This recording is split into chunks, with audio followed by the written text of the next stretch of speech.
Well, I finally bought the bike. The first place I went to was a local dealership, and got a kid to try to sell it to me, and list price $6,799. Went through the process, did the credit check, all that good stuff. Told me, yeah, it'll take a few hours to get the credit check done. Went home, sat around, calls me back that night. Hey, got the credit check done, good to go, but we don't have the bike. Says, we got one being shipped in from the factory. It'll be here tomorrow. Next day he calls me up, well, got it in. Even though the invoice says that it's a black, which is the color I wanted, it turned out to be black and white, two-tone. It's because you don't know how to read the invoice. There's a letter designator on the invoice that'll tell you whether it's black or black and white. Yeah, it really instills the confidence in me. So I called a dealership that's in the next city over, suburb, and talked to him for a little bit. Told me he'd sell me the bike for $300 less. Said, I'll be out to talk to you. Filled out the credit app, showed me the bike. Great, he has the bike, but he don't have all the accessories. Then again, neither did the other place. Nonetheless, went ahead and bought the bike, signed the finance forms, got it for $64.99, and then I turned around and put about $1,800 in accessories on the bike.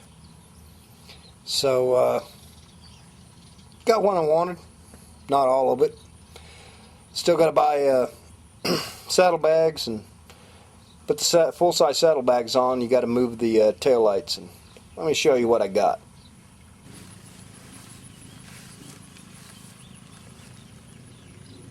Well, there it is. That's my Honda Shadow Aero 2008.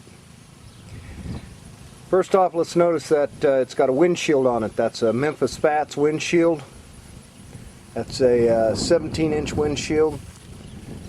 Now, when you buy a windshield on a motorcycle, you want to make sure that when you're sitting in the saddle, that the windshield is below your line of sight. You want to be able to clearly look over the top of the windshield without the windshield actually being at eye level. Purpose of that is wind hits the windshield and flows right over the top of your head. Also, if the windshield gets bugs or other things on it, it doesn't obstruct your line of sight down the road. A couple other things that I got. You'll notice that it's got highway bars on it. Highway bars are these bars that you see there, the big looping bars around the side. Purpose of those is so that if you lay the bike over, you don't end up with the bike on your leg. Next thing I got, floorboards. I decided to go with the floorboards instead of a straight peg. Give you an easy ride. This is a cruiser, by the way. And if you're going to do a cruiser, might as well get floorboards. Next thing I got, highway pegs. These are cruiser pegs. These are Longhorn adjustables. That way, as you're going down the highway at a constant rate of speed, you just kick your feet up, enjoy the ride.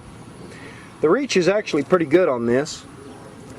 I can sit comfortably in the seat and reach the handlebars without any problem whatsoever. You'll notice that I pulled the rear seat off of this.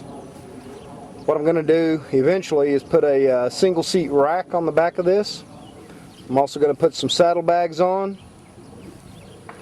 But to do that, if you'll notice your rear lights, not your tail light, but your blinkers, where they're mounted, unfortunately, will be right in the middle of where your saddlebags need to go. So we're going to have to pull those rear lights off.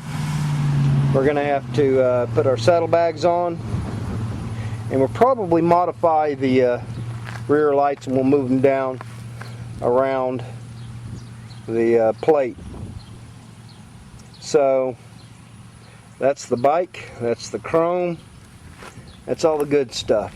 Basically, factory stock with the windshield, highway bar, floorboards, and of course your riding pegs One other little thing that I did buy with this, I got myself an audio system. Let's take a look at it. This is from Honda. What it is basically a fancy little waterproof speaker. Attached to the speaker on the handlebars is this device here. This is your amplifier. Power button on top, mute, volume down and up. Now what this requires is some kind of an external device. Notice this plug here, you plug in the device. You'll need a double male-sided mini plug jack. Same size as your headphones on your computer or any other kind of mini jack device. Alright, with this mini plug jack, what I have is an iPod Nano, this little device here, and a double male-sided cord. So we'll simply plug this in, make sure it's secure.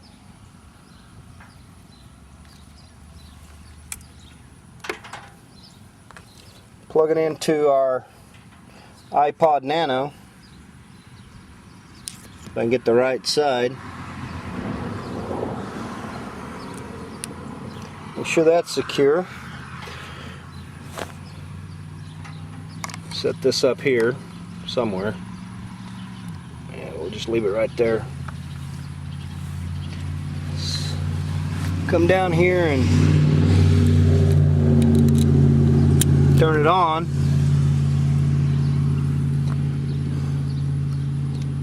Power the unit on. It's hard to see, but there is a little red light right there. Press play.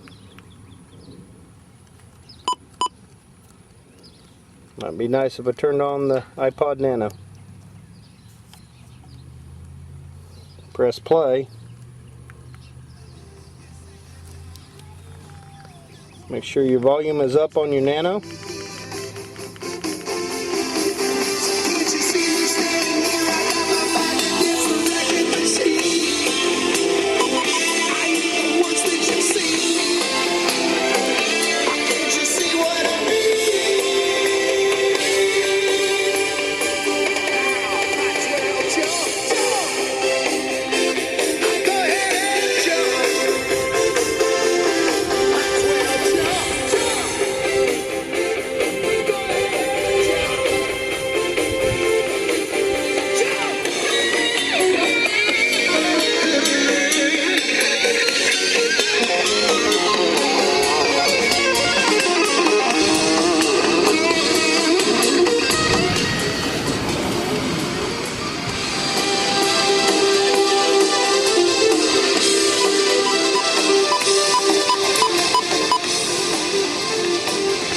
Now, one of the neat features about this speaker system is that whatever level you set the volume at, as you accelerate on the motorcycle, the volume level increases, so that as you pick up speed and road noise and other traffic noise gets louder, so do your speakers.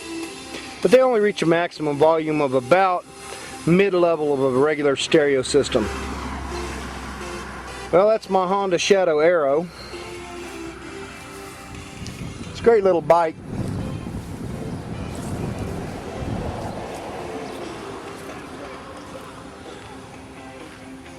Got the spoke wheels. Got the hooded covers, hooded fenders, stock pipes, but nonetheless it comes with a lot of chrome, and it's still a sweet looking little bike. If you're looking for a cruiser, mid-range, mid-price, you just can't beat the Honda Shadow Aero VT750.